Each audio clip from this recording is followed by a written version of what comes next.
Okay, I'm getting ready to make my fried chicken, and as you can see, you really don't need a whole heck of a lot. What I usually use are the, any kind of chicken. I like thighs with the skin and the bone.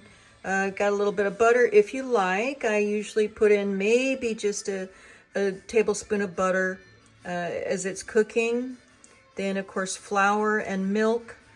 Salt and pepper for the gravy, but just so basically it's pretty straightforward. The chicken, any kind of chicken, butter, flour, olive oil, milk, salt and pepper, and parsley. Pretty easy. And if you obviously you can use the chicken breasts. Like I said, I use the chicken thighs because they're super duper. And if you have bone in, takes a little bit longer to cook, and boneless, not as long. It turns out great either way, boneless, skinless, super duper. I just like to have the skin on because in in my opinion, I think the gravy tastes just a little bit better, and you get some little crunchies in there too. Okay, so I've got my frying pan here. Turn on the stove. I usually cook it at around medium, maybe just a skosh over medium flame.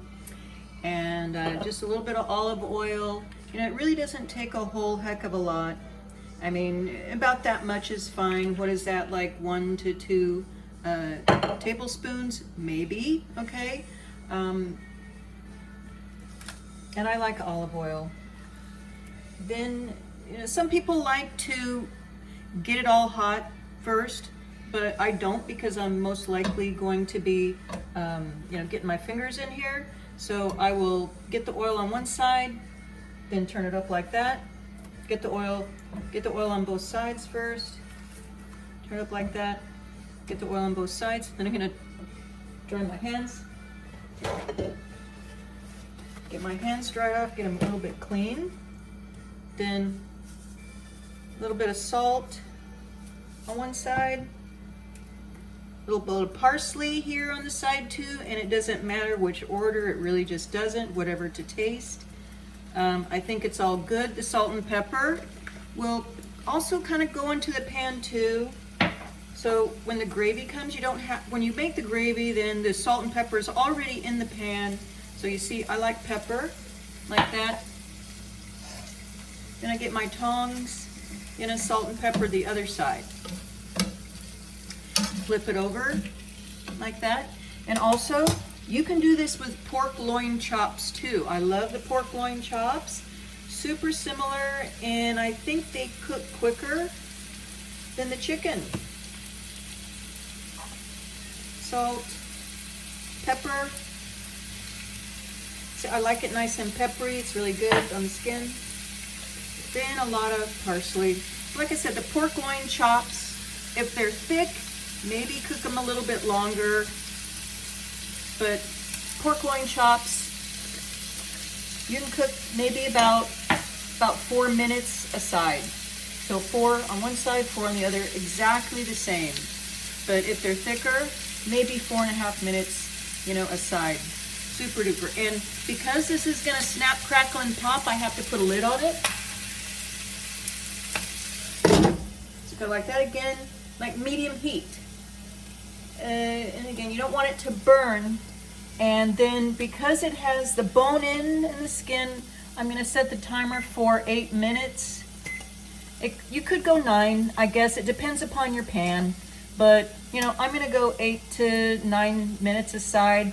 And I want it to get nice and crispy here. So you get cooked on that side first and flip it over to the other side that has the skin on. You want to because you want the pan to get full of grease and everything, the drippings, before you flip it over, because sometimes the skin can stick to the pan. I don't know, maybe you have a pan that's really good and it's not going to stick, so it really just doesn't matter. So I got the timer set for 8 minutes now for this side, then we're going to flip it over to the other side. Okay, so here we are after about 8 minutes, and I do have the fan on because, of course, it gets all the smoke, etc. And, you know, lift up the lid carefully, let the smoke go up like that. And you can see, you know, it's getting there. And you do have some little stuff here in the bottom, that side. I mean, I don't know if that looks good to you or not. So there's that. And then kind of over, and you don't need the salt and pepper again because you've already done it. And I keep the lid like this to protect me from getting all splashed on. So you see that looks pretty good like that. So it's been 8 minutes on that side, and we can cook for like another 8 minutes now. This side right here usually cooks a little bit quicker, and it's okay to have like that medium heat setting. Now this side that's more meaty, the side of the chicken that's more meaty, might take a little bit longer to cook. And if you're going to be cooking it longer so it doesn't all get burnt, etc., maybe layer the flame just a skosh. You know, so that, you know, keep an eye on it so you're not burning it or anything. And you don't need to add any more, add any more oil. There's going to be hopefully more grease in there. So another 8 minutes on that side. But again, if you cook at a little bit lower heat, you know, maybe 9 minutes. So actually I'm going to, because these are nice thick chicken thighs, I'm going to set it at 9. And then we'll see how we are in 9 minutes. There we go. Okay, so here I am after 9 minutes, and I'm going to check it out. We're going to look at it. Again, letting the steam and the splashes kind of do their thing for just a minute. And it could stick, but it looks okay. I mean, it looks all right to me. So I'm going to get a plate. So let me get the plate.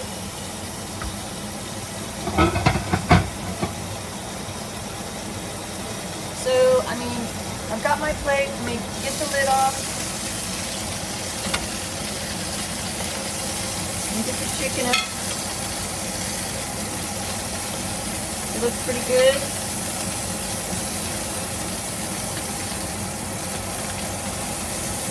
Didn't really stick, and I didn't put butter in. I mean, you could if you want to. It's going to make the gravy taste a little buttery, and there's definitely some oil, and I did turn the heat off, so I'm going to set the chicken aside.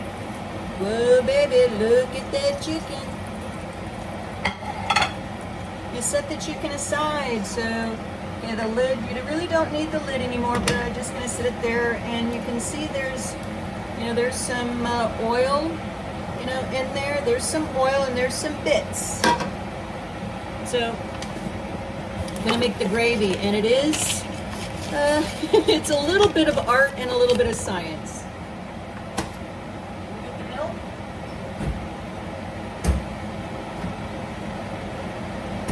Got the milk, and I'm going to basically make it all here in the pan and just kind of leave it in the pan and serve it up from the pan because I'm just at home and it's not a big deal. So the thing is, what I'm doing now, and I don't have the heat on now, you do get that flour paste kind of going over the heat, and so now I turn the heat back on, still about a little medium, maybe a little under medium, it really doesn't matter. So looks like there's maybe a couple tablespoons of oil plus or minus in there, so I don't want to get it too thick.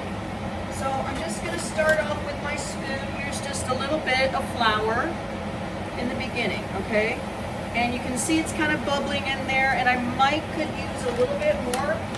Again, probably going to make a fair amount of gravy. I mean, it just depends upon how much oil you have in here.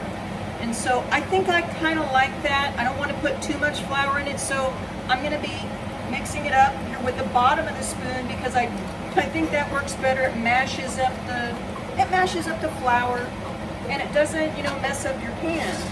So I'm going to grab the handle, kind of mess around, and you see, and I'm going to get maybe some bits. There's some chicken bits and stuff off the bottom of the pan to kind of mix it in there. And, it's not super thick here. It's not real pasty. You could make it a little bit thicker if you wanted to, and I kind of think I do. So I'm going to reach in the flour and maybe get a little bit more flour in there. You see I didn't use a whole lot. And again, the last thing I want to do is put too much flour in there. So now, okay, my hand is kind of hot, honestly, but that's just what happens. Now, I'm ready to just put the milk in there. And again, not a science here, so it's thick like that. It's just, you know, looking like that. It's not real. You could, but parts of it are thick. So I'm gonna pour the milk in just enough to maybe cover the bottom of the pan, and then start stirring it up. And it's not a lot of milk. You see, I didn't pour a whole lot in, but over that medium heat, this is what happens. And again, stirring with the bottom of your spoon. And again, your pan is probably going to get a little bit warm over the flame, over the heat. And then you just kind of keep stirring. Keep stirring. And again, medium heat. You don't want to get it high. But you can see it's thickening up and looking pretty kind of awesome. And of course, you can add some salt, a little bit of salt to taste. And last thing you want to do is have super salty gravy, but I do like peppery gravy. And absolutely, you can see it kind of thicken up here. So I'm going in stages here because it is an art, and you just don't know what exactly is going to happen with your gravy. So it is going to get thicker once you turn the heat off. It's going to sit in the pan or sit in the bowl, wherever you put it. And it's probably going to get a little bit thicker. So right now, I mean, I might put a little bit more milk in there to make a little bit more gravy. You see, I didn't put a lot, I did not add a lot. So you just want to go a little bit at a time. Because again, this is all the drippings I have, and I just kind of made it good. Cannot add any more drippings. So if you get it too thin, you can't add more drippings and put more flour in, and it gets all lumpy. So you gotta get all the lumps out. So you do that paste first. And right now it's looking okay, and I think this might work for me. I think this is enough for those 4 pieces. Now, of course, if you make more chicken, probably gonna get more gravy, but this is plenty. And like I said, this is gonna get thicker. But it looks pretty good. It looks okay to me. And again, you can kind of see it. And it is going to get thicker as it sets. And of course, gravy is good. Chicken and gravy, it's good. You can put it in the fridge. Just put the leftover chicken on a plate, put the gravy on top of it. That's totally fine. Or put the gravy in a separate bowl. That's totally fine too. But this will get thicker, but that's almost super, that is just super duper right there. And I can't wait. Take care. And here is the chicken with the gravy on top of it. It didn't use a whole heck of a lot of gravy, but it looks really good. And here is the rest of the chicken. I haven't cut open, and it will probably cook a little bit more as you let it sit, but I think it's pretty done, and it turned out pretty good. Bon appetit!